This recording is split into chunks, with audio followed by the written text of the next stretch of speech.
Hello and welcome to the Herald's Horn. Today, myself and my co-hosts are discussing EDH precon complexity, touching other people's cards, a breakout modern deck, and MagicCon Chicago. Of course, we have the Product Watch and co-hosts notebook segments. After the break, I'm joined by Michael Caffrey, owner of Tales of Adventure Comics and Games, better known as TOA, to discuss a few different aspects of the Magic vendor life and business. Without further ado, let's get into the episode. Hello, you are listening to episode number 4 of The Herald's Horn. My name is Cal Jones, and today I am joined by the wonderful Lexi. Say hello, Lexi. Oh my goodness, hi! Yeah, you get to go first. How do you feel about going first today? Elated. Overjoyed. Excellent. Elated, overjoyed. I am also joined by Dan. Say hello, Dan. Hello, Brass Section. How we doing today? Brass Section. All right, that's another entry into the potential names for our fans. And last but not least, that's right, we have all 3 co-hosts with us today. It's Emma. Say hello, Emma. Hi, Emma. Emma, how are you doing on this illustrious day? I'm doing great. I made some banana bread. It is currently cooling in the kitchen and I can smell it from here. So okay, I'm excited to stuff my face after this recording. That sounds like a great after recording treat. I'm going to have my lunch after this recording because we're doing this much earlier in the day than we normally would. All right, run the theme song.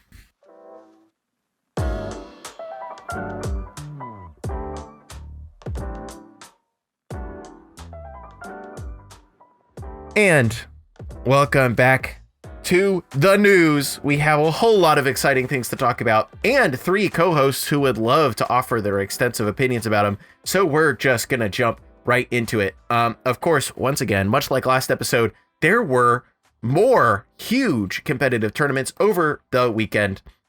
Most notably, Regional Championship Denver, the Canada Regional Championship, and also Magic Champions Cup Japan and Korea. I think the big story of the tournaments over this weekend was the very last second swap that a ton of players made onto this new modern deck that was being called Domain Rhinos. It's like Teamer Rhinos, but they also play the new card Leyline of the Guild Pact, which if you have it in your hand at the beginning of the game, you can put it into play for free, but it makes all of your creatures, all of your permanents, all colors. I think it's all of your permanents, all colors. And it also makes all of your lands all basic land types. That is really good with the humongous 12-cost dragon Scion of Draco, which costs 12 and is reduced by 2 for each of the basic land types you have. So if you just have 2 mana, if you have all your land types in your Leyline of the Guild Pact, just cast a really cheap Scion of the Draco. Emma, that seems really strong to me. Yes, it is very strong. And it's very funny that you can put 8 cards into Rhinos and it will still be busted. Yeah, just like, actually, this deck's really good. What if we just randomly slotted in 8 different cards because it might be powerful? Yeah, it's crazy. And one thing people have realized with the RC is like, oh, Rhinos is like the best deck. And it's like, Rhinos has been the best deck since Fury got banned. People have just started to pick up on it. But the fact that you got this Leyline of the Guild Pact, which is now spiked in price like hard, 3 days after Karlov Mana release, it'd be interesting to see what happens. But yeah, it's wild that Rhinos is like super good still. And is there a ban potential discussion somewhere because Violent Outburst is really good? I don't know. I want to say that there probably should be at least some thought going on for it, because at the point where you have a deck that's so good that you can say, let's put a completely unrelated B plan into it to just have an alternate out that's not the can of Rhinos, like, it's just ridiculously strong. Also, Sign of Draco gives all your Rhinos all other keywords as well, because Leyline of the Guild Pact gives them all it gives them all types as well. So you just have all you have these 4/4s with like all these keywords, and it's like, okay, guess I lose. Like, oh yes, the other part of the rules text on Scion of Draco. Yeah. Besides being a flying 4/4 that you can cast for 2. Yeah, it says each creature you control has vigilance if it's white, hexproof if it's blue, lifelink if it's black, first strike if it's red, and trample if it's green. So if your Leyline of the Guild Pact is in play, all of your creatures will be all 5 colors, which means all of your creatures will have Vigilance, Hexproof, Lifelink, First Strike, and Trample. That seems pretty good. Jeez. And another thing, cards like Engineered Explosive are historically good against Rhinos just because of their tokens. This Scion of Draco does not get Engineered Explosives, so you have to find another way to beat the deck. It just seems very explosive, and it was a really good option this weekend because I think 20% of the field was Team of Rhinos or Team of Rhinos and Domain Rhinos across the weekend at RC Denver. So it was definitely the deck to play. Right, in a format without like Swords to Plowshares, no red elemental blast to take care of the fact that they're blue or things like that. Like, what do you do against these cards? This is ridiculous. I guess the answer is play Living End. Play Living End or just play the deck yourself and just win the die roll. I don't know. Lexi, do you have any hard-hitting opinions on this competitive Magic the Gathering deck that has emerged over the weekend? Literally absolutely none other than this is nuts to hear. I was not in tune with that, but now that I'm looking at these cards, this is like kind of bonkers. And it's wild to me. I think it's definitely wild to me when I hear that a certain deck comes into scope, but then I also hear, like, Emma, for you to say this has been on the scene for a while, people are just now cluing into it. That's always kind of interesting for me to hear too, because I always wonder what was stopping people from playing it before. And if you're saying like a lot of people switched over to it in like the final hour, like that's kind of a lot. Yeah, so a lot of people were planning to play like Team of Rhinos, which is the one without the Leyline package. But obviously wind catches really quickly, especially at these RCs that are 1,300 people. So people are rushing around vendors to get the 4 Leylines and the 4 Sino Dracos and just like wedge this in last minute. And some of them did, some of them didn't. Some of them decided to keep traditional Teamer. But the fact that this catches by wildfire and people are just like jamming it, like I saw LSV bat signaling for Leylines and Sino Dracos at the Denver RC over the weekend. So it's like, this must be legit if someone like LSV has gone, I want to play this. Yeah, my exact thoughts. Wild. Seeing LSV tweet about it, I was like, oh, this is the real deal. Yeah. So all that said about Domain Rhinos, it did not win. It had a great performance over the weekend at all 3 of the major tournaments. Actually, I don't think it was played a whole ton at Magic Champions Cup Japan and Korea, but it had great performances at both Regional Championship Denver. However, Teamer Rhinos took that one down, taking over 1,300 other players, and the Canada RC was won by Living End. Also over Teamer Rhinos, I believe. So one last little thing about Domain Rhinos before we move on. Jesse Robkin noted, especially modern grinder, but general just great Magic the Gathering player, was just like, yep, I won my LCQ today. I last second went over to Domain Rhinos. This is her tweet. As promised, I won't have to LCQ in Dallas. I want 7-1 in the modern 10K in Dallas with her title for the deck, Gay Rhinos. I played 1 game 3 all day. So she 2-0'd all but one of her matches for the entire tournament. Sideboard is a mess. Mana is a little off, but the deck is just that broken. So I guess we'll have to see what happens with this fun deck. Maybe it'll be way worse if people just like can bring some naturalize effects. I don't know if that's how it works or not.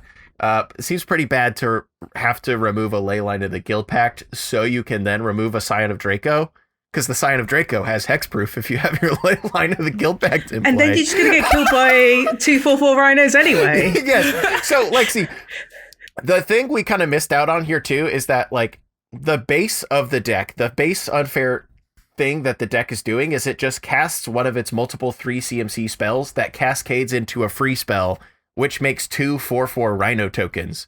So you pay 3 mana and get 2 4/4 Rhino tokens every time.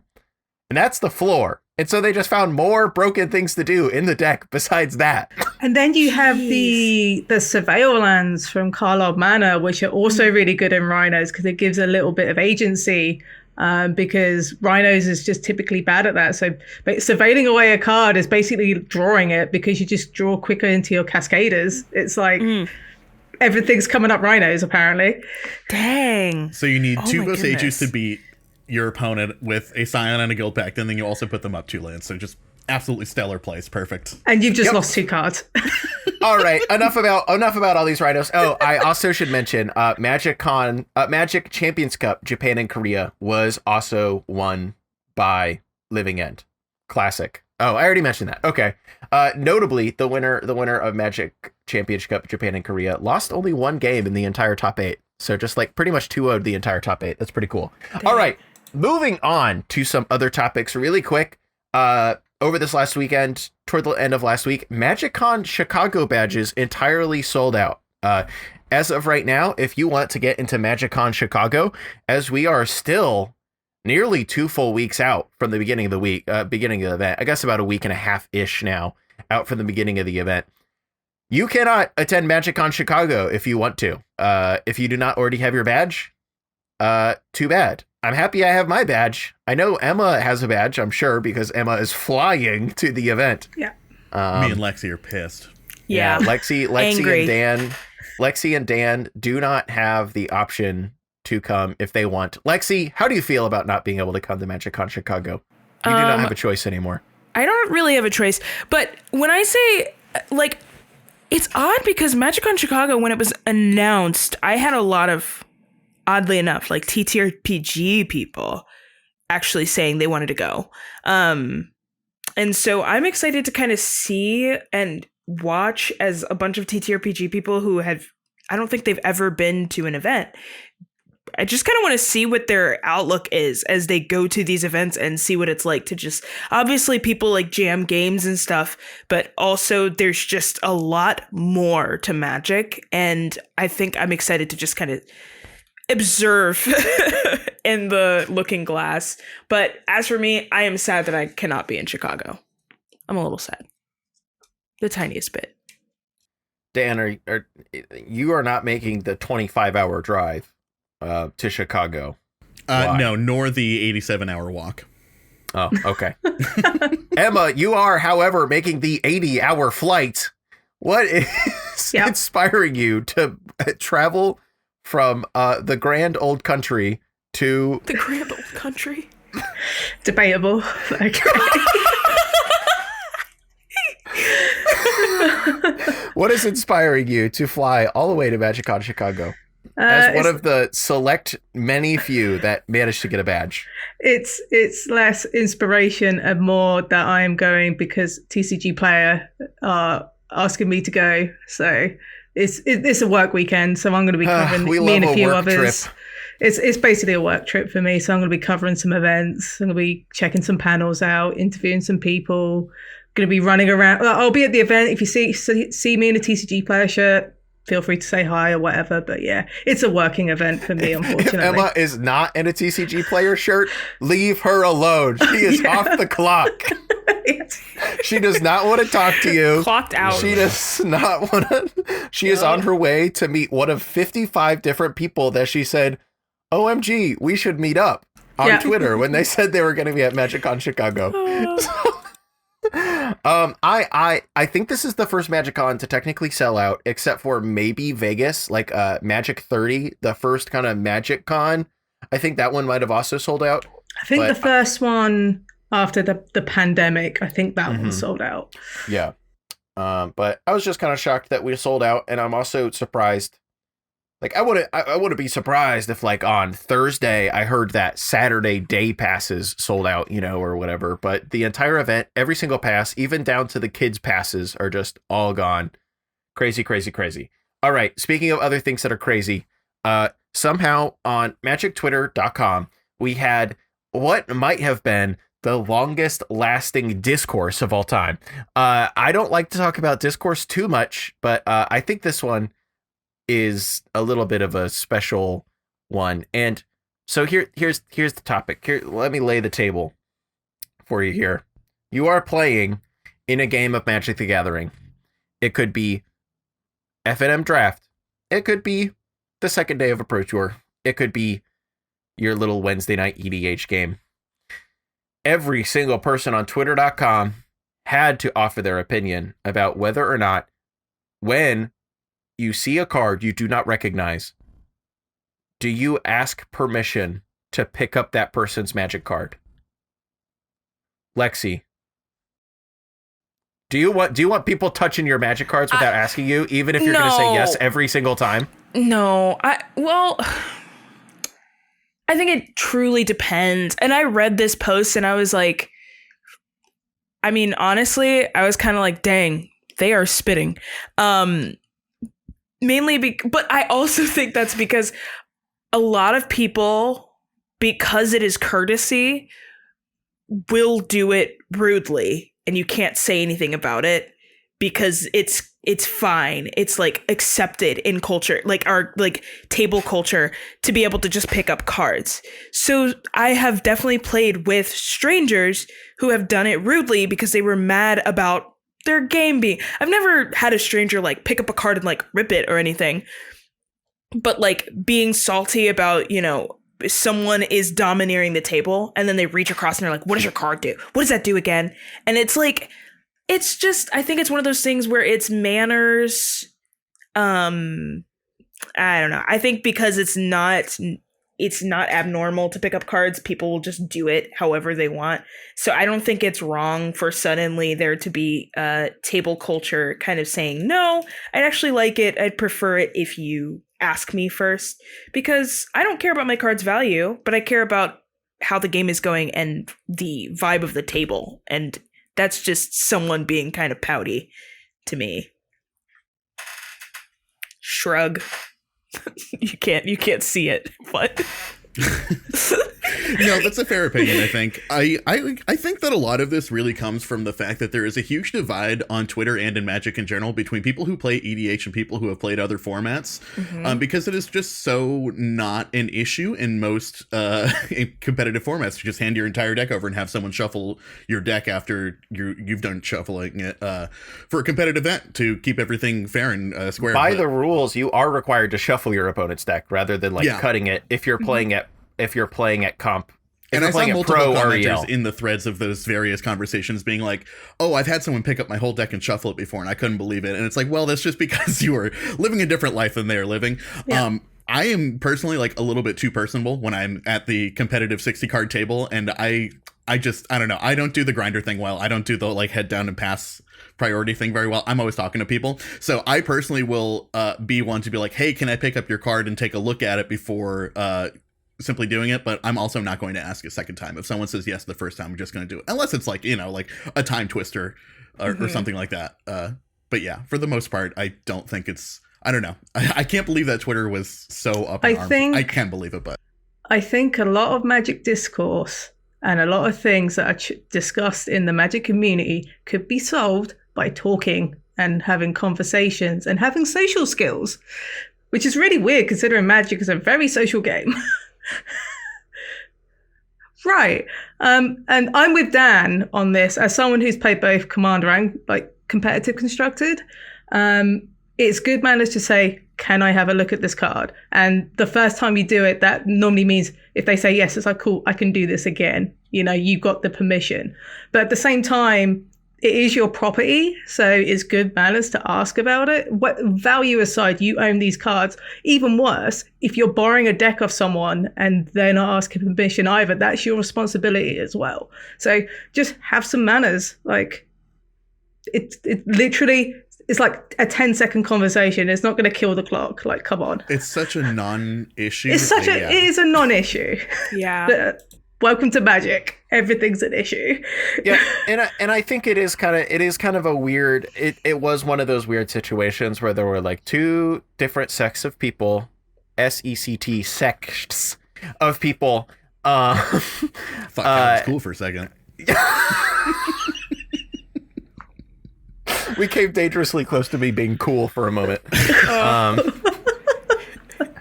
Of people who do have entirely different lived experiences with the same game, having like different opinions upon a topic. Because like, yeah, I get it. If we're in the regional championship, which is the frame a lot of people were talking about it around, yeah, I'll probably ask to see your graveyard just so I don't have to reach for it or whatever and grab it.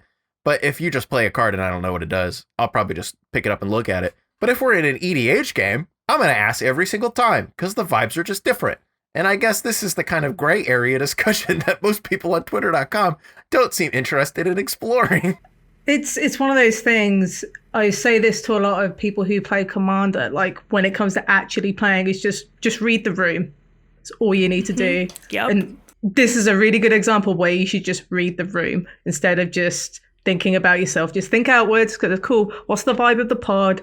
How are they? Can I do this and this? Is this a dick move or not? Just like pay attention like, to look people around you. Am I playing with strangers? Am I playing with my friends? Like, Right. It's so easy to parse out these things in my mind, but I don't know. I guess not. Yeah. Like when I'm playing with Lexi, I will pick up their magic card and rip it in half. And that's okay because we're friends. And I have to be okay with that. Reading the I've had room, an ex I have to who, be okay with that. was like, hey, can I see one of your magic cards? And I handed her a watery grave and she just bit it. What? Yeah. Did they think that was quirky? Probably, yeah. Oh no. Would you say you perceived it as quirky? I had a girlfriend once who was like, hey, can I see one of your magic cards? And I was playing a game. I was like, yeah, sure. Here's a watery grave. And she just bites it. Why? That's Was not she cute. hungry? That's not cute. Cardboard is not sustenance. And then after she did that, you blushed and kicked your little feet. Yes. That is exactly what happens. No, you bite my watery grapes. No, you bite my watery grapes. Oh all my right. gosh. If you're playing competitive Magic where the onus is usually on you to understand what is going on in a game, grab people's Magic cards as long as you're not rough with them. If you're playing EDH, the vibes are probably that you should ask somebody before touching their personal property.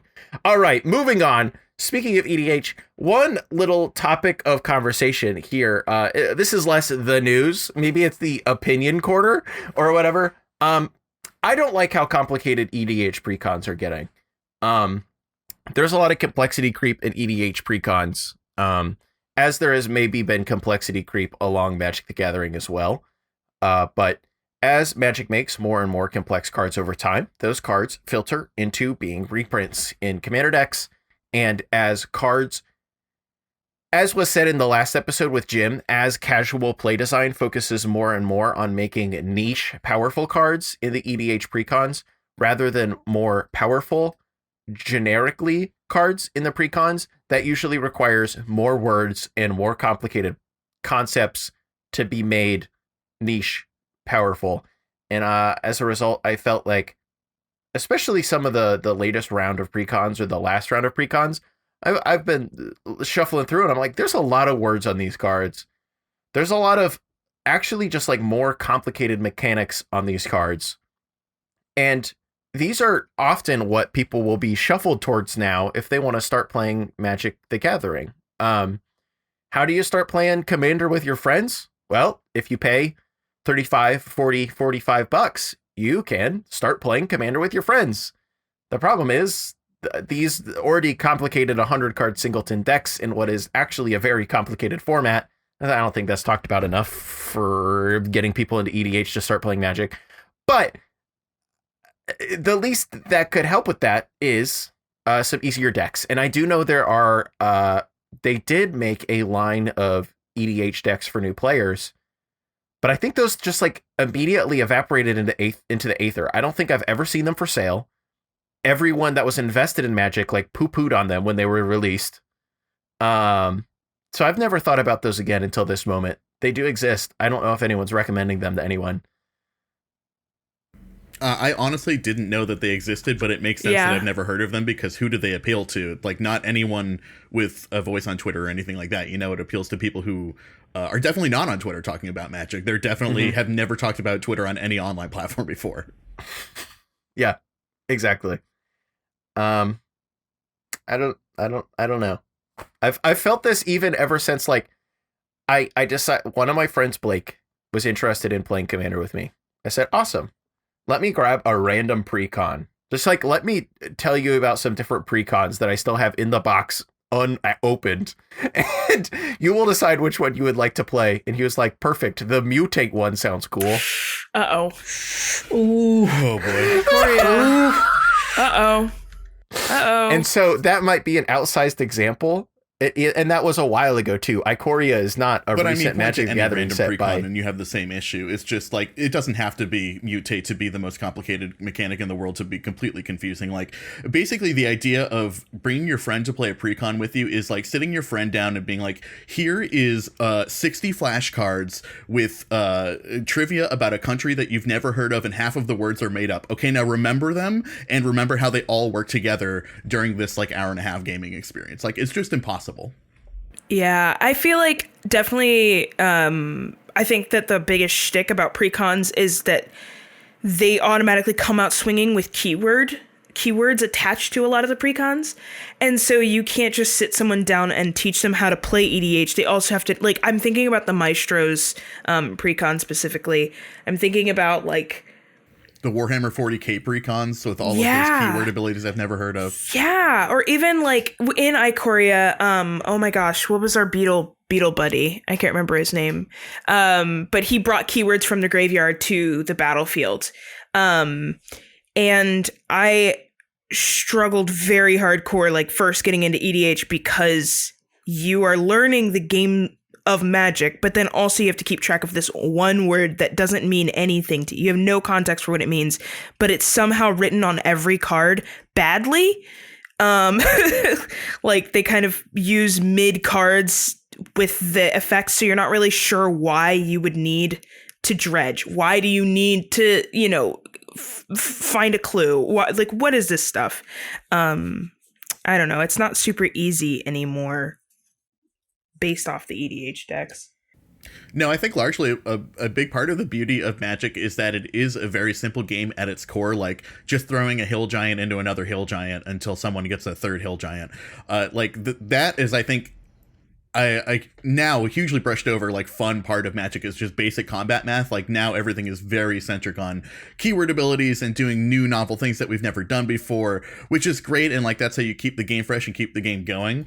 But it is a huge overload for anyone who's trying to learn the game. Like I would never sit someone down who came to me and was like, I want to learn how to play Magic. I would never teach them how to play EDH first. So I think that is the worst way to teach someone to play Magic, Truly. to be honest. Information overload to the nth degree. Just like, how do you keep track of that? Emma, any overarching thoughts on this specific topic today? It's an interesting topic because I saw something from Brian Kibler on Twitter because I believe they were playing the Deep Blue Sea precon. And turn 4, they just had this, board of tokens. And I think Brian's tweet was something like, this is a precon, what the hell? How are, newer players going to understand this? Because there's like an academy manufacturer in it, which just creates these really complicated and permanent dense like board states. It's like, how is someone going to come into Magic and go, yeah, I guess I can get this? Because that's the thing. When you're trying to get people into Magic, you need to make it easy. And granted, Universes Beyond is that segue for a lot of people now. So it'll be interesting to see how the Fallout decks do because they're coming soon. So we're going to get some Fallout fans and they might buy precon. It's like, I just don't understand this. Dogmeat's cool. I love Dogmeat, but I have no clue what it does. So I wish they would make things simple, but imagine there's a push to complexity creep things because it actually sells product and packs. It's weird almost that the precons now are much more geared towards the invested player rather than the new player, because it is like things like Academy Manufacturer, like that doesn't appeal to a new player because they don't understand the complexities of what you can do with all of these tokens or something. That appeals to a slightly enfranchised player who's like, oh, Academy Manufacturer goes off with this card and this card that I already know about. And yeah, there's just a million different situations like that where it's just like the intro level is just too high. Like after that, you kind of need a break and a nap because I think I would have a headache. Like Absolutely. if I was getting into Magic now, it would be much harder for me than it was like nearly 10 years ago. Just because not there's just too much how frustrating it's be if you're not the Academy Manufacturer player. If you're the new player, you're watching someone else do that, and you're like, yeah, what am I going to do on my turn that's going to match this? Right. Academy Manufacturer has been banned from EDH to stop onlookers from thinking they need to participate in an overly complicated and complex format. It's fine. You can cast Farewell. Done. Oh my God. Jeez. No good transition. We're moving on to the product watch. That's a segue for you. Farewell, last segment. Hey. All right. Welcome to the Product Watch, the recurring segment of the show where we talk about all of the products that have been released or announced or whatnot since we last came around with an episode of the Herald's Horn. The major thing, of course, is that the Secret Lair Winter Super Drop 2024 was announced. Pretty average super drop, actually. I would say it's like there's an artist feature that has cool art on it. It's the Beauty and the Beasts, I think is what it was called. I'm forgetting that artist's name, but that series yeah. is particularly beautiful. I love those. Yep. The Beauty and the Beast Secret Lair. There's latest special treatment for cards, but on iconic legendaries. So we've got some legendaries with the suspect art from Murder at Karlov Manor on it. I forget the name of that specific treatment. Emma. It's the dossier treatment. All right, the dossier treatment. Thank you, Emma. It's the dossier treatment on several iconic legendaries. And then they brought back the serial treatment and put, Kark and Sakashima on it. So CEDH players fiending on that one. I was going to say, can we talk about that? Like, we don't need to because I know this is not what the show about. But, like, that's a serious nod from Wizards to be like, hey, we see what's going on. Yeah, you want your matching little Kark and Sakashima silly boys? Here you go. And then there was also there's another Secret Lair that has circular logic, a counter spell, misprinted as a sorcery instead of an instant. They announced it and people are like, was this a rendering error? Which happens sometimes. They post incorrect mock-ups from time to time. That just happens. Production pipelines are hard. But then 2 days later, they were like, oops, teehee. That's the way we printed it. So if you buy it, it'll just say sorcery on it. Oh, Look up the Gatherer rules text. And then they blushed and kicked their little feet. That is wild. As a person who loves Portal 3 Kingdoms and their sorceries that say you can only cast a sorcery in response to another thing, I was hoping that's what they were doing with it. Imagine if they just put that rules text on it. That's what I was hoping for, yeah. Emma, our resident Secret Lair Winter Super Drop correspondent. What do you think? I think Wizards shouldn't sell a card that doesn't have the right text on it. Okay, fair point. You got us there. And I guess it just makes me wonder, right? We've had a bunch of layoffs and now quality control for Secret Lairs is going down. I'm like, gee, this is very coincidental. Perhaps I'm being cynical, but it's just like, man, this kind of sucks that this is happening and things like this are getting through. People could have caught that. Yeah, right. And also the Secret Lair itself, they all look like white cards. If you want that, that's the other thing because they all look the same. But yeah, that Secret Lair specifically is so close to being down my alley because it's just a white and black Secret Lair with some cool kind of abstract art on it.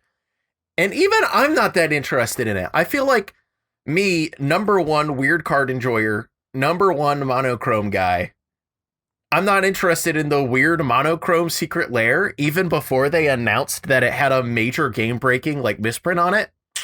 I don't know. Something's not right over there. And as of this recording, there's 20 days left in the sale. And all of the bundles that you can get, save one or two of them, are completely sold out. And also the Beauty and the Beasts, which is the one I was most interested in buying with the beautiful creature art on it, is also sold out. So that's disappointing. And the first byproduct of the new Secret Lair model that we talked about a few weeks ago, where they are no longer printing to demand. They are no longer doing a pre-order model. They are just doing a here's what we have for sale and you can buy it model. So I don't know. I guess this means Lexi will no longer be able to buy Secret Lairs, right, Lexi? It's true. This stinks. This stinks. It's honestly how I feel too. That's Like, it. I'm just not punctual or I don't remember things well enough to be like, oh, the secret layer is out. I got to go get it right now. I'm eternally going to be looking at these pages and seeing the no longer available signs on all the things I want. Although notably, the Deceptive Divination set with the circular logic printing in it is the only secret layer that is on sale right now. Yeah, they knocked it off by $5 because they realized of their error. I love that. It's super funny. $25. Yeah, 25 instead of 30. Well, that's everything about Secret Lair Winter Super Trap 2024. Another big piece of news is that Murder at Karlov Manor is finally here. Sales are the general consensus around the vibes of twitter.com on vendor Twitter and whatnot that I've seen is that the sales are kind of disappointing. Emma, do you have any insight into why that is? So I've been seeing and reading and hearing the same things from vendor LGS corner of Twitter, where so like the pre-release attendance has been down in a few cases, and this is because play boosters are a thing. Play booster prices are more than draft boosters, so pre-releases are up. So it's alienated some of the more budget-minded Magic players that a couple of bucks is quite a lot for them to try and justify playing Magic. The set itself, like before this previous weekend with the RC, a lot of the cards everyone was just kind of medium on. There wasn't anything that's like, oh my god, this is like the Chase Mythic Rare. There isn't like a Shieldred in the set that people are gravitating towards too. And also the set seems pretty complicated. There's a lot of text, let's be honest. It's not the most easy to process, and it's weird to have basically returning mechanics under a different name, and it's just like so not necessarily complicated to me. Yeah, and also we're back to Ravnica, but not quite back to Ravnica. But also we went to Ravnica in January with Ravnica Remastered, so there's this weird Ravnica overload, and the best cards from Ravnica were in Ravnica Remastered, which was the Shocklands. So maybe people invested in that over buying stuff for Karlov Manor. It's come at a weird time. But yeah, like sales have been pretty slow, but granted, the set's only been out for like 3 or 4 days as of recording. But people could have picked up stuff pre-release weekend, so there's been like a week thereabouts. I think things will pick up now, considering the RC, and a lot of people are playing with these, new cards and actually quite hyped for them. So I think it's going to be a slow burner. I think it will do well the longer the set is in standard. So I wouldn't be surprised next year if people go, Karlov Manor is a banger set. There's a lot of hidden gems in here. It does have the Surveil land. Yeah. So you have the Surveil lands, you have Leyline of the Guild Pact, you have really chase uncommons like Insidious Roots, you have No More Lies, you've got War Leader's Call that's like doubled in price over the weekend because of Standard, and Boris Convoke, that card's super good. And then you have stuff like Downey, the Mole God, and you have like Massacre Curl, which are also going to be really good in Commander. So there is stuff in the set, it's just not super high value stuff yet. Granted, stuff like Leyline and the borderless Surveil lands are beginning to spike up in price, but those will settle eventually because we're in hype mode because of the recent RCs. I think you called it too, with just like being a little bit too close to the Return to Ravnica Remastered set. It's just like, if you are looking to park your money into one of those, you have the surefire thing of, I know there's going to be Shocklands here, versus these might be constructed playable cards in Karlov. So yeah. Lexi, do you like anything in Murder at Karlov's Manor? Has it punctured your heart and soul? Not yet. I was excited about it for a little bit. It's not done the trick yet. It's not done the trick just yet. I don't think I'm ready to be excited about it. You saw too many fedoras and said, high school. I said, the theme for me is not very exciting either. I'm not big into like murder mysteries, that kind of thing. And it's really hard for me to get excited when the next standard set's a cowboy set. Yes, that's exactly it. The Clue thing, I think the first episode I was on, I was like, I'm super excited about the Clue set. Cowboys?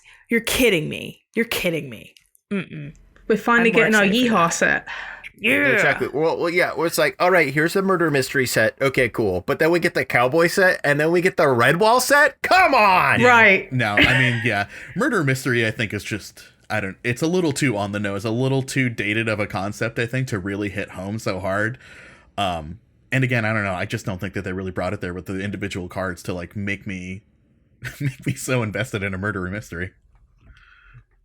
Unlike Murder at Karlov Manor, there is a lot of buzz around optimism for universes beyond Fallout.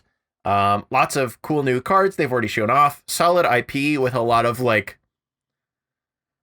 penetration into the nerd market. I really wanted to come up with another word there, but Yeah.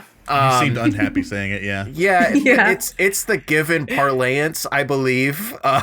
So solid The laymen IP. are gonna love this one. Yeah, exactly. Solid IP that a lot of like people who are into Magic or could be into Magic are into, much the same as there was a lot of success with like D&D, Doctor Who, especially 40K, right? And also right around the same time, there is a TV show dropping for Fallout in April, which I didn't know about. So that's pretty cool too. I think it's on Amazon and it's out in April. So it'll be really interesting to see, because the Fallout set comes out early March. So there's like 3 to 4 weeks of that set. And then it's like, wow, there's a Fallout TV show. Wow, I'm going to buy the Fallout precons. Like, it's all intentional. Also, Fallout previews start February 20th. So that's like a week tomorrow as of recording. So that'll be fun. So lots of Fallout goodies. I've heard a lot of good things about it. A lot of finance folks are quite excited about it because there's apparently a lower print run from what I've heard. I don't know if that's true. It's just there's going to be a lot of collectible stuff and the IP is quite strong. And that tends to dictate the sales of these kind of releases. Well, all right. I hope I can get my hands on a single crumb of Magic: The Gathering Universes Beyond Fallout. And that is all we have for the product watch. So now that we've been going for so long already, it's time to keep it moving. We're going to go on to the co-host's notebook. My favorite new section of the show, where each of the co-hosts just talk a little bit about anything they want to, a single line item that they would like to discuss a little bit or a lot. Dan, we'll go to you first. Oh, geez. I haven't really honestly been up to a whole lot the past few weeks. I've been playing a lot of Fortnite, which is like an embarrassing thing to say. Are you good at A it? friend of mine got me hooked on it, and it's just so much fun. I've just been playing a ton of it. Yeah, what have you enjoyed about Fortnite? Yeah. It's just so stupid. Like a lot of the other first-person shooter, massive online multiplayer games like Call of Duty, etc. People are very mean and rude and things like that. And in Fortnite, it's just dumb characters, and they're all breakdancing in the waiting room to get onto the battlefield. And when like my main enemy in the game is Peter Griffin and Snake, which like I don't know, if that's who you're getting mad at, it's like it's not that bad. It's like, yeah, actually, I want to shoot Peter Griffin so I can see him Every do the time I see dumb one, I'm like, leg oh, that break motherfucker, death that's animation. like lost to me. That would restore my hope in humanity, actually. Like when the Peter Griffin skin came out and like was on the battle pass, I was like, am I gonna log into Fortnite for the first time in It's so funny and years fun. I just so that really I can enjoy get it. the Peter Griffin skin? Comparatively, like in to have COD, it. if someone kills you, you can hear their mic when they get close to your body, and you can hear them shocking you, and it's the most demoralizing thing in the world. Oh my god. But, you know, someone shoots you and then emotes over your body, you're just like, well, what are you gonna do? If I did not want Rick from Rick and Morty Oh my god, don't get me doing started. the Dear doing God. the doing the Scrubs default dance on my dead body, I should have simply gotten good. Yeah. That's all right. Moving on. Dan's really into Fortnite. Emma, what do you want to talk about? Speaking of video games, I haven't been playing Fortnite. Speaking of Fortnite, I've been really into Fortnite recently. Fortnite, I made Peter Griffin. So I've been really enjoying a game. It came out late last year. It's called Dave the Diver. And it's on Steam, it's on Switch. Basically, you play as a guy called Dave the Diver, and it's a game that has it's like a series of mini games and mini quests. So you run a sushi restaurant, and your job is to find fish and hunt fish to put in your sushi restaurant. And over time, the more you earn money, you get hire workers, you do all this other stuff. There is like an overarching plot that you do like other things for people, but it's just really fun. There's some good lo-fi music. It's like 16-bit graphics as well, so it's really chill, and it's just nice to play. And I'm a big fan of the kind of games like Stardew Valley, that kind of thing. And this hits that note quite nicely. And plus, you get to learn about fish. I've learned a load about fish since playing this game. It's sweet. I like games that can teach you things while you're just playing. That sounds pretty sick to me. Yeah. And you also you finished Final Fantasy too, right? A Final Fantasy game? I've started Final Fantasy X. Okay. I've just been like talking it because it's fun. But no, I started Final Fantasy X because it popped up on the Steam sale, and it's like I've been meaning to replay this because I haven't played it since it first came out in like 2002, something like that, which makes me feel super old. So going through that again has been really fun on the side too. Well, Dan's all video gamed up. Emma's all video gamed up. Lexi, what do you want to talk about? I know you haven't been video gaming much recently, so not video gaming. Well, I actually did start playing Overwatch, but that is because I have a friend that's super into Overwatch, and I have no idea. I know that there are preconceived notions about Overwatch as a game in the community. I just keep playing the tutorial over and over because I keep logging in and then being like, how do I play this game? I was going to say that saying you play Overwatch is definitely cooler than saying you play Fortnite, but I don't know, maybe. It's just a tutorial. But outside of video games, I've been rewatching Gravity Falls, and that has been my recent obsession. It's just like going back to where I was when I was like staying after every single, like the credits would roll and I would just sit and decode all of the codes in the episodes. It was so much fun. It's been so much fun. So that's where I'm at this week, at least. All right. That sounds like a lot of fun. Gravity Falls is a show I watched like half of and then never got back to, and I've always it's meant so to. good. It's not even that long either. It's really, there's only 2 seasons. Wow. That's kind of crazy. I can't believe there's only 2 seasons. Yeah. And it had such an outsized impact on so many little nerd babies. Mm-hmm. Like Lexi. Like me. It's true. What about me? I don't know. This is the co-host's notebook, Emma. I am the unknowable, undefined host. If you want to know anything about me, you have to look at my Twitter where I share everything about my life. I was just going to segue into Jedi Order, but I have been. That's what I have been doing a lot of in my free time. Like all of my free time recently has been dedicated entirely to one of 3 things: like figuring out stuff about my house, or like cleaning up the house as an adult does. Reading. I have read 8 books this year, and I'm closing in on 10. And actually close to 11, close to 11 books. And then I have been, the last like 4 days, I have been playing a lot of Jedi Survivor, which is like Dark Souls for babies, but with more world exploration. So you can get little cosmetics that they hide everywhere. And, and you're a Jedi, which makes it cool. So rather than being a weird, unknowable guy that dies in 1 hit to everything, you're a cool Jedi who has a lightsaber and dies in 4 hits to everything. So it really makes me say, I tweeted about this, but being obsessed with this game and also its predecessor, Jedi Fallen Order, really made me say, wow, I bet I would love Elden Ring. I bet Elden Ring would be an all-timer for me. I have attempted to play it. I bet Elden Ring would be an all-timer for me if I liked this is the hard part. If I like, this is a hard game part of the game. Like, if that's what sparked joy for me, I think I'd like Elden Ring a lot. So wait, if I can advocate as a person who's a real big baby about that kind of stuff, I turn the difficulty setting down to easy on every single game I play. Elden Ring has it had for me enough beauty in the exterior world that I was able to like ignore like all of this is so difficult part until I eventually like leveled up my skills enough to be able to like really play the game and enjoy the world. All right. Well, I did re-download it onto my computer the other day. It's worth giving another shot. If you want some co-op action, hit me up. All right. Well, thanks, Dan. And that's all we have for this half of the Herald's Horn.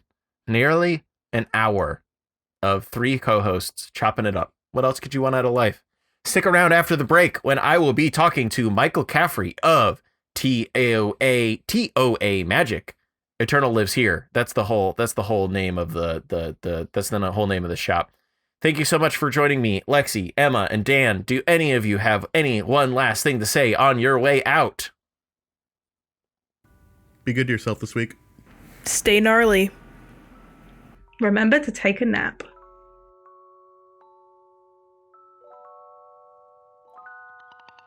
Hey there. If you're enjoying the podcast and want to help both me pay my bills and pay the bills of the co-hosts, consider supporting us on Patreon.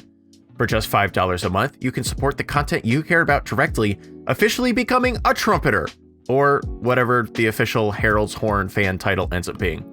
It's contentious at this time. If you back us, I'll even send you a sticker in the mail. The link is in the podcast's description. All that being said, let's get back into the episode. So, I think I wanted to start off by asking you, so you're the owner of TOA, right? Right. This is what I assumed. Did you start TOA? I did. Wow, that's crazy. When did TOA start? How did TOA start? So, the brief history is I started playing Magic in middle school, so that's 2003-ish. Played off and on all through high school, got to college, started playing pretty actively, got a job at the local game store in 2011, worked there for about 2 years. That was when MTG Finance started to take off, so I was buying and selling collections on the side with some regularity, going to big events, judging, etc. And then in the summer of 2013, I was let go from that game store over some philosophical differences, which it's fine. And my then fiance, then ex-wife, kind of encouraged me to just go open a game store, and there was a vacant space across from the laundromat where she was doing laundry at the time. So I looked at that, signed the lease, and that was that. Wow, that's kind of, so you're just sort of like, all right, I'm gonna send it. I think I can do this. Yeah, there's definitely oh, for sure. Some looking back on it, but I didn't start with nothing. I started with probably $50,000 in cash and like a similarly sized collection of Magic cards, so that I was in a reasonable spot. Our first legacy event that was in November, December had 150 players in it. So like I had good ties to the community and a product that people actually were interested in. Yeah, that makes a lot of sense. So, and I think that you definitely still have a product that people are interested in. What do you think it is that you as a vendor are doing differently that still to this day differentiates you? Do you want to be like the spot where everyone can buy their the dark sets, or what are you trying to do? So we're doing a lot of different things in a lot of different areas, but where I think the biggest gap in the ecosystem is today is for people that need a full deck of cards and want the convenience and value the convenience of getting it in one package that shows up on time and is shipped right. You're not sitting there waiting for the last 4 cards of your commander deck because someone on a platform just didn't ship it or got lost or whatever. This week we announced expedited shipping rates. So if you order cards Thursday at 8:59 a.m. And pay the $40 shipping fee, we will have those cards in your hand on Friday. So you can play whatever deck you want for an RCQ or whatever's going on. Yeah, that makes a lot of sense. And that's obviously, I feel like that's something that used to be a lot more easy to do. When I started playing Magic the Gathering, a lot of times maybe I had an overly large local game store myself or whatever, but back in the day, I used to be able to walk into a local game store and kind of be able to get that exact same experience. But obviously, that is not the same now for a large range of market purposes. Would you say there's any specific reason why I can't do that any now? Speaking as someone who doesn't know these things, would you say there's any specific reasons why I can't just do that at my local game store anymore? Sure. So the biggest factor is SKU creep. WotC's just producing more cards, more variants. If you take a card like Seachrome Coast, you now have the regular all will be one version. You have the borderless. You have the foil and foil borderless version of both, plus the whole backlog of you have Scars Mirrodin, you have Zendikar Rising Expedition. You just have all these different versions of these cards, so it's much harder for an LGS to keep them in stock and keep them in stock in a way that is conducive. Well, we found out, and this was something that we really started taking a look at 6 years ago with the card doubling season. It was printed 12 times. We look at the inventory, we have 3 to 5 copies of every doubling season. That sounds great. Like, we have a reasonable amount of stock for our customers. Owning 5 copies of something seems really reasonable, except they were all $80 a piece. We now own $5,000 of doubling seasons, and like, you're not going to sell $5,000 of doubling seasons to your local customers. Realistically, you want to own $500 to $1,000 at most, right? 8 to 12 copies if there's only one version of it. So we had to be kind of critical about how we think about inventory for cards that have a lot of printings. I think a lot of stores are seeing that the dollars they have in inventory would rise uncontrollably if they didn't actively try to stop it. The other part of that is we've had a couple major businesses close or change operations throughout the past 4 years. Channel Fireball being among the most noteworthy. Channel Fireball was the most reliable place in that 2016 to 2019 era for they have a ton of stock of everything, they have the reliability, things will get out on time, etc. Obviously not going to talk about everyone in the industry, but I think them leaving was a major factor in one store having all of the cards. And then the other factor is the way that TCG Player Direct is acquiring cards that they're using in the Direct program, as well as some of the people that they're working with for their Store Your Products program, where stores can keep all their inventory in Syracuse and Syracuse just ships it out, has shifted. So Direct, which is by design is going to own dozens or hundreds of copies of these cards, has a lot of items where they own 1 or 2 copies. Like, I went through TCG Player and bought a variety of recent tokens we didn't have, for 15 or 20 cents or whatever. It's just like, I just need to fill the inventory space. You want to be able to sell them to people. Right. I just want to have it in stock, check the box. And I went like add to inventory on one, add to inventory on another, and then all of a sudden like, oh, that's more than Direct has. Like Direct didn't have 2 copies of this token in stock. It's like, I can't speculate as to what their economic factors are that have them choose not to do that, but at the same time, they just don't have deep stock. So that's I think kind of where the world is today. Yeah, that makes sense. You have the opportunity to then fill that hole, as it were, because even the service that kind of markets itself as the peak place to do that can't always do that. Right, and like we can't always do it either. There's still a ton of cards. Like, it's tough. Yeah, that makes a lot of sense. There's a lot of like you said, there's a lot of SKU creep. Like, nobody can reasonably hold all of those Seachrome Coasts. Like, I'm sure not even Star City Games or whatever can reasonably hold all those all those Seachrome Coasts, right? So, there's a lot of calculus to be played there.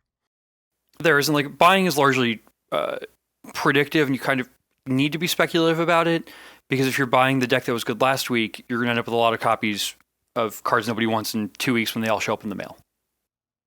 Yeah, like trying to think of like a reasonable example from recent memory, but like I'm sure like even like right now, like the I don't want to say the flavor of the week, but it very well maybe the flavor of the week right now is Assault Loam in Modern, right? And so I'm sure a ton of people would suddenly love to buy Seismic Assaults from you, but you're about to go on an event this weekend. If you buy a bunch of Seismic Assaults from people that you don't need, 3 weeks from now, you're going to be stuck with a card that was a week and a half ago, $150, and nobody was really in a rush to buy.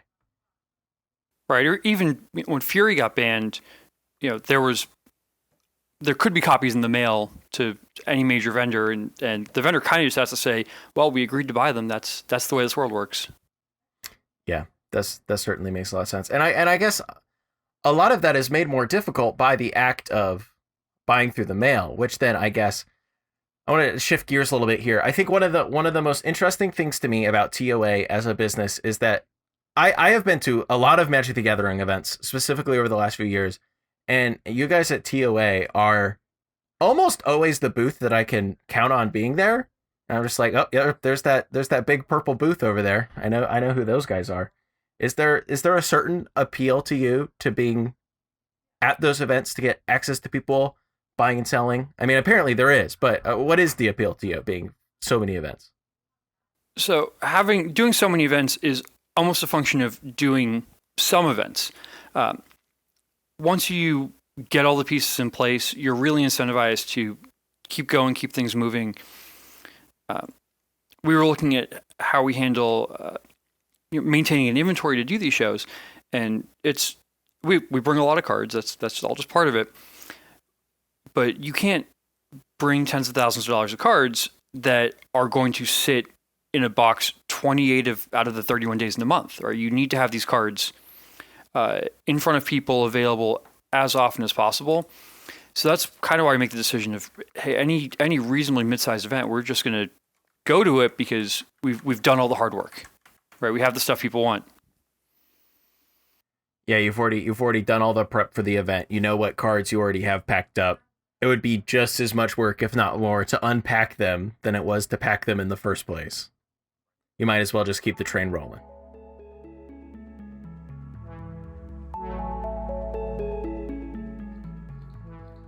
A few weeks ago, at this time it was, I guess, 2 months ago now or so, we had the Eternal, seemingly at this point, now that OP is kind of coming back, we have this eternal push and pull now, it seems, in between players and vendors, in which players would like to show up at events and buy all their cards the same day of, and vendors would like to have cards that they can sell.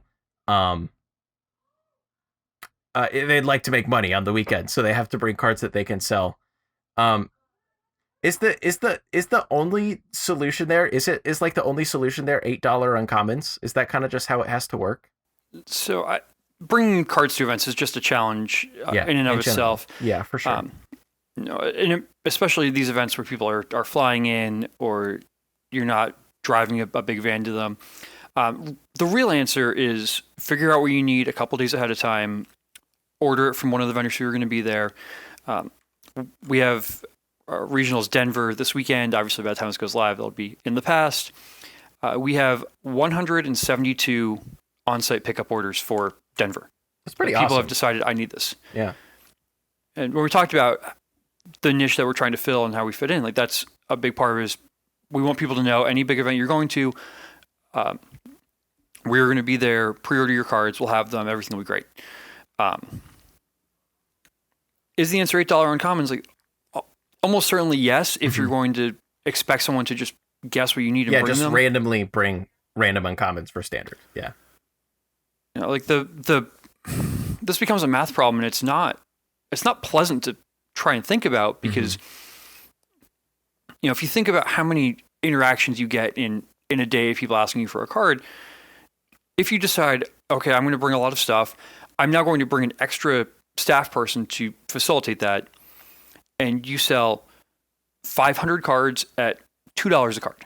Let's say the cards cost you nothing, and like the inventory just appeared, 500 cards, $2 a card.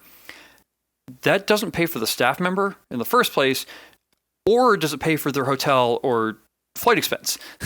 Like the math of the revenue you have to generate. And that's a lot of cards. That's selling a lot of $2 Magic cards. 500 cards is a big number for random common, uncommon stuff. You also have to spend time curating. Yeah, so the math is just really tough, even at $2, which many people would maybe be like, wah, that's below TCG player low for this uncommon, wah, wah. Yeah, we also talk a lot in the booth about Reddit threads and customer experience. And if somebody says, "Hey, do you have this card?" and you say no, that's like a 4 out of 10 experience. Like nobody's going to get upset enough to post online, "Hey, this vendor didn't have this, and I felt slighted by it." But we saw what happens when a vendor says, "I want $3 for a 50-cent card." This now becomes internet discourse for a day, and then the vendor gets named. And it's like there's no benefit to me. Like I can just avoid all this. Yeah, I can just not sell you the card, and you have what is maybe an expected experience by walking up to me and me telling you that I don't have this random niche uncommon that you might have expected me to have. Right. Yeah. You are the one Twitter account I'm aware of where except for like maybe the Twitter of Mr. Rodney, where one can actually just kind of like buy $12 Magic cards all of the time. It's a great experience. Like the only other place I've seen people selling Twitter cards on Twitter besides Rodney is like Ben at SCG being like, "Hello, I have this extra Black Lotus I want to get rid of. Please DM me," which is not exactly the same experience. What inspired you to just start slinging cards on Twitter.com? I've loved it. What's inspired that one? For a brief overview for the audience, a couple weeks a year, realistically, like 1 week a month or so, we'll go through and list played cards. So MP non-foil, MP foil, HP non-foil, HP foil. We don't do damaged. That's a little too problematic. But we list a whole bunch of stuff, and it's just photos of the cards. It says, any card in this photo, $15, DM us if you want to buy it. And then you say, I want to buy this $15 Future Sight Tarmogoyf, and then we pull it aside for you, and then on Friday we say, hey, you bought all these cards, and your total is $400, and please PayPal us here. And all the credit for this working smoothly goes to my fiance, who does an amazing job with that. She works in the business full time, but when Twitter's on, that's entirely her. That's not me ever. And this is how we talk about what we do fits in the wider business. So on our website on TCG Player, we only list cards in one condition, which is lightly played. This is kind of like how Star City just does the near mint played HP thing. We picked LP because that's a card that looks reasonably good. You're happy to play with it. There's nothing weird about it. It's not messed up. But we also don't want the customer service burden of people expecting everything to be mint and perfect and gradable and everything else. So we just picked kind of this middle of the road, good enough sort of thing. And it works really well with TCG Player Direct as well. But that gives the question of what do we do with MP, HP, and damage stuff? And the biggest way we solve that is by using Twitter as an outlet where people can opt in and buy stuff and be really excited about it. And then we'll take those same cards to events afterwards. So we have these smaller sections of inventory that we have curated, and basically every 3 months we buy enough stuff that we take all the case cards apart, run it back through the sorting machines, reprice it all, put it on Twitter, restock it, and do it all over again.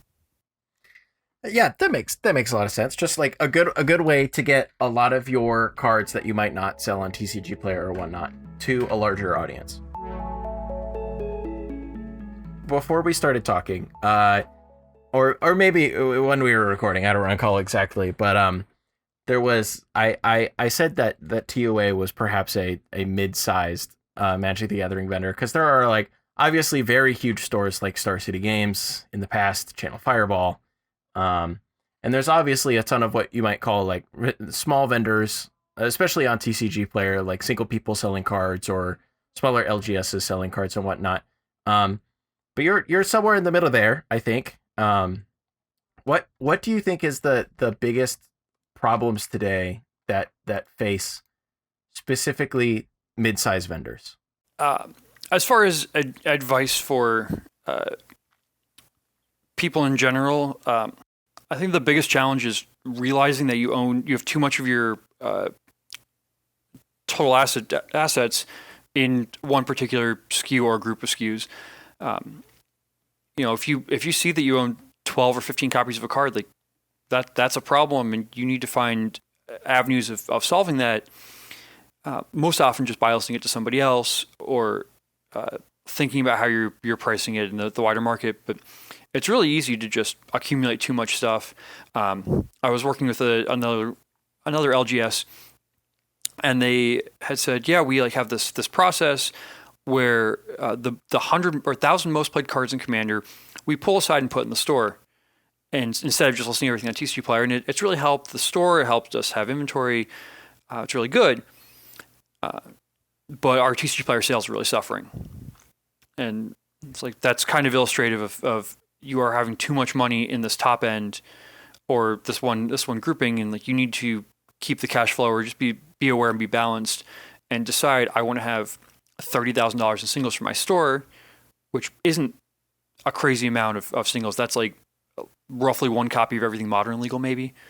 That's the crazy thing about the business, though, is that like just strikes me as a ton of money to have. But yeah, that's maybe the modern format, maybe. Yeah, I think it's close to one copy of everything in modern. It's really not that much inventory when you lay it out and put it in the case and whatnot. But just try to have $ goals of where you want these things to be, and realize you're going to be above it some weeks and you're going to be below it some weeks, and it's not the end of the world. But you really can't let your inventory blow up, and serialized cards and foils and everything. It's the same thing. If you have a customer come in with a serialized card and yeah, I could buy that. I probably don't have to pay all that much money for it because this customer doesn't have all that many other options for it. Just write in Sharpie on the back the date you bought it, and 3 months later, if you still own it, just get rid of it. Find someone who'll give you anything more than you paid on it, because all your customers are seeing it already. Nobody's going to decide that they want to buy it. Actually, I want that now. Yeah, unless maybe when it's almost tax return season. I don't know. You can make exceptions for yeah, I want to keep revised duels in the case. Yeah, but, for sure. Foil metalworker is not something that not everyone's going to buy that. Yeah, going to buy.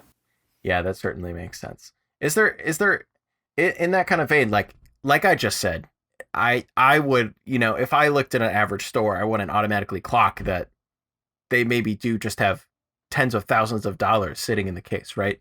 Because $30,000 to me as a Magic the Gathering player, like, sure, my collection is maybe worth that much, but I don't think of it as that much, nor would I think of as a store as that much. And that's like, and I'm sure to the average Magic player, that's kind of an unexpected problem that their local store or their favorite local vendor might have or whatever, such that they have this huge inventory that they have to keep up with and turn over and keep track of and stuff. Is there any kind of like other struggles in the vendor life that you think the average Magic player isn't very aware of? One kind of funny one I can touch on is trying to balance doing an activity that is the most profitable thing you can do versus doing an activity that isn't directly profitable, but is like the cleaning up or tackling like the pile of boxes sitting in the corner.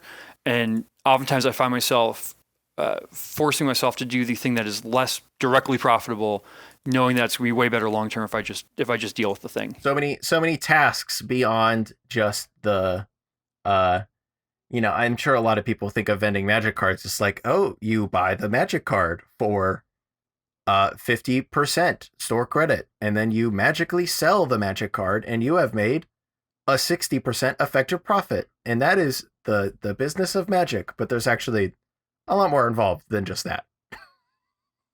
Yeah, just to go back a second on that $30,000 number, four copies of everything legal in Pioneer at retail is $30,000. Okay, yeah, and that's not a huge amount of cards, really, if you think about it. No, it's like 800 different cards. Yeah, and that's just kind of crazy. That's not what I would expect at all, and I don't think that's what the average Magic player would expect. I've asked you a lot of stuff about like what's hard about the vending business or whatever, but what do you love anything about the vending business? I mean, you're in it, so what's your favorite thing about being in the vending business? I like how there's always a problem to solve somewhere. There's always something that can be done better. I had 3 weeks off between Star City Cleveland and Star City Hartford recently, and I just made a list and kept adding to it. And by the end of the week, I had 90 different things that I had accomplished across the week, and either tackling something that wasn't being dealt with regularly, or wholesaling off the bulk rares we accumulated to someone. Like that's the sort of thing you don't really think about doing, and then eventually you realize that you have a couple too many boxes of bulk rares that are picked and aren't worth anything, and you need to turn back into money. I also like how there's a lot of medium-term and long-term planning and forecasting, where you can make decisions and then get paid off later. It's how many people do I want to bring to Chicago? And today we found out that number's probably not enough, and there's probably going to be lines for everybody looking to sell cards in Chicago because the event sold out today. Yeah, absolute insanity, actually.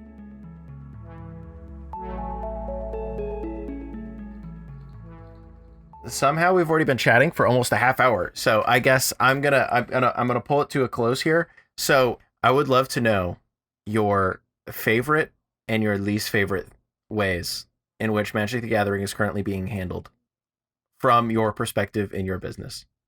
My favorite way as a person that engages with the Magic subset in general is that there are more ways for people to play and interact and enjoy Magic than ever before. There's a lot of things that I personally don't like. I would never play the Doctor Who Commander decks. I think it's fantastic that they exist. I think Secret Lair as a line is fantastic. There's so many more options. My least favorite thing is that any of the Secret Lair cards are legal in competitive Magic. Yeah, that's fair. In particular, like the Lord of the Rings poster variants, where I wish the rules were just you had to have a card that resembles a Magic card strictly for playing in competitive REL tournaments. Mm-hmm. Like, if you're playing Commander, I don't care. Enjoy them. They're great. I really like them. But I think it gets in the way of actually communicating what these game pieces do and how they interact. I also really wish that WotC would lean into Mystery Booster / the list, that white symbol treatment more on cards. And anytime that they release supplemental product that reprints older Magic cards, they just use that treatment for literally everything. So if there's a Commander deck from March of the Machine that has a regular, Galta in it or something, it's going to be Rivals of Ixalan Galta, Mystery Booster symbol in this Commander deck. That really cuts down the SKU creep and makes things a lot easier for stores to keep inventory.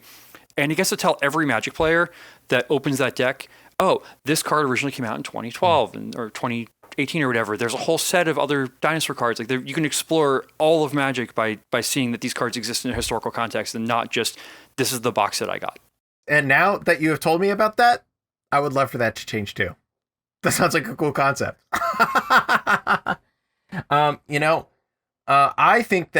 I think Secret Lair should be outlawed in competitive play, except for specifically the Deceptive Divination Circular Logic. I think that one should be allowed, as long as it's played by the rules text on the card.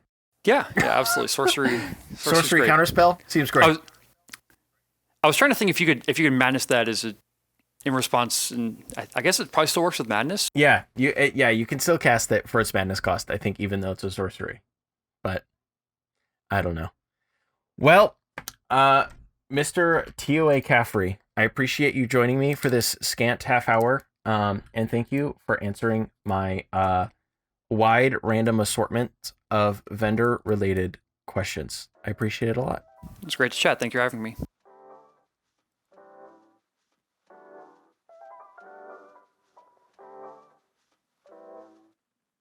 Thanks so much for listening to this episode of The Herald's Horn. If you liked what you heard, consider giving us a review on Apple Podcasts or Spotify. If you really enjoyed listening, you can support us directly on Patreon. I'll even send you a sticker in the mail. Every little bit helps us make the best podcast we can for you. Check out the link in the podcast description.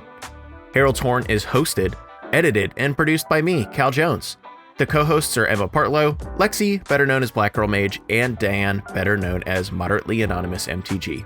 All of our info also lives in the podcast description.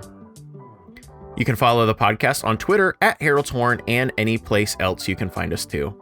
If you want to reach out to me about the podcast, hit up editorial@heraldshorn.com. I'd love to see your email.